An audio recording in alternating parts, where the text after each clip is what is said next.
നമ്മുടെ മാധ്യമങ്ങളിലൊക്കെ വലിയ ചർച്ചയായിക്കൊണ്ടിരിക്കുന്ന ഒരു വാർത്തയാണ് ഒരു റോബോട്ട് കുഴഞ്ഞു വീണ് മരിച്ചു എന്ന്. അങ്ങ് ദക്ഷിണ കൊറിയയിലാണ് ഈ സംഭവം.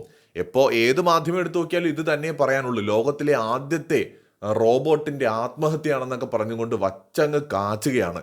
എന്ന് മാത്രമല്ല, ജോലിഭാരം കൂടിയത് കൊണ്ടാണ് അത്രേ റോബോട്ട് മരണപ്പെട്ടത്. അല്ല, ഇതേ ലോജിക്ക് വെച്ചാണെങ്കിൽ എനിക്കും പറയാം, കഴിഞ്ഞ ഒരു മാസത്തിനിടെ എൻ്റെ ഓഫീസിൽ 4 മരണങ്ങളാണ് നടന്നത്.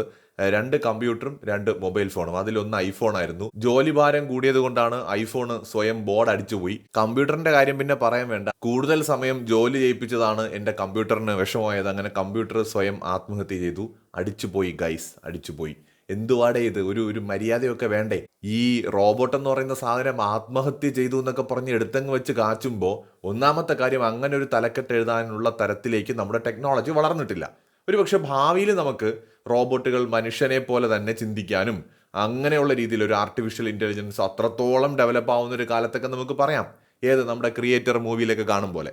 അപ്പോൾ അങ്ങനെ ഒരു സാഹചര്യത്തിലൊക്കെ എഴുതിയാലും വേണ്ടില്ല. ഇതിപ്പോൾ എന്തോ ത്വരയാണ്. അതായത് എനിക്ക് തോന്നുന്നു ഇവർക്ക് ആദ്യത്തെ എന്ന് പറയുന്ന ഒരു സാധനം ഉണ്ടല്ലോ, അതായത് ഈ PSCയിലൊക്കെ ചോദ്യം ചോദിക്കും പോലെ, ലോകത്ത് ആദ്യമായിട്ട് റോബോട്ട് ആത്മഹത്യ ചെയ്തത് ഏത് രാജ്യത്ത് വെച്ചായിരുന്നു, ആത്മഹത്യ ചെയ്യാനുള്ള കാരണം എന്തായിരുന്നു എന്നൊക്കെ പറഞ്ഞ പോലെ ആദ്യത്തെ സാധനം, ആദ്യത്തെ ഹ്യൂമനോയിഡ് റോബോട്ട്, ആദ്യത്തെ AI റോബോട്ട്, ആദ്യത്തെ ആത്മഹത്യ, ആദ്യമായി ചാടിയത്, ആദ്യമായി തലകുത്തിയത്, ഇങ്ങനെ ഫസ്റ്റ് അത് നമ്മുടെ പേരിൽ ഇരുന്നോട്ടെ എന്നുള്ളതാണ്. സത്യം പറഞ്ഞാൽ ഇതൊരു മാർക്കറ്റിംഗ് സ്ട്രാറ്റജിയാണ്. അതിനപ്പുറം ഇതിലൊന്നും യാതൊരു പ്രസക്തിയും ഈ കാലഘട്ടത്തിലില്ല. എന്തുകൊണ്ടെന്നാൽ ഇന്നത്തെ റോബോട്ടുകൾ എന്ന് പറയുന്നത് ശരിക്കും ടെക്നോളജിയിൽ പിച്ച വെച്ച് തുടങ്ങിയിട്ടേ ഉള്ളൂ. AI ടെക്നോളജിയിലാണെങ്കിൽ കൂടി പിച്ച വെച്ച് തുടങ്ങിയിട്ടേ ഉള്ളൂ. ജസ്റ്റ് ഏതൊരു മെഷീനും പോലെ മാത്രമാണ് ഇന്നത്തെ റോബോട്ടുകൾ എന്ന് പറയുന്നത്.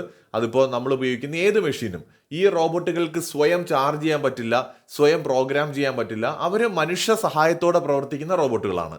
അതായത് മനുഷ്യ സഹായത്തോടെ പ്രവർത്തിക്കുന്ന ഏതൊരു വസ്തുവും യന്ത്രങ്ങളായിട്ട് നമ്മൾ രൂപകൽപ്പന ചെയ്തിരിക്കുന്നതാണ്. അത് സ്വയം മനുഷ്യ സഹായം ഇല്ലാതെ ഒരു വസ്തുവിന് സ്വയം തീരുമാനമെടുക്കാനും സ്വന്തമായിട്ട് അതിൻ്റെ കാര്യങ്ങൾ തീരുമാനിക്കാനും ഒക്കെ കഴിയുന്നൊരു ലെവലിലേക്ക് എത്തുകയാണെങ്കിൽ, ഇപ്പോൾ ഒരു റോബോട്ട്, എനിക്ക് വയ്യ, ഈ മുതലാളി കാരണം എനിക്കിനി ജീവിക്കണ്ട, ഈ ജോലി ചെയ്യാൻ വേണ്ടി എനിക്കിനി വയ്യെന്ന് പറഞ്ഞ് സ്വയം ചിന്തിച്ച് പോയി അങ്ങ് ആത്മഹത്യ ചെയ്തതാണെങ്കിൽ ഈ തലക്കെട്ടിലൊക്കെ പ്രസക്തിയുണ്ട്.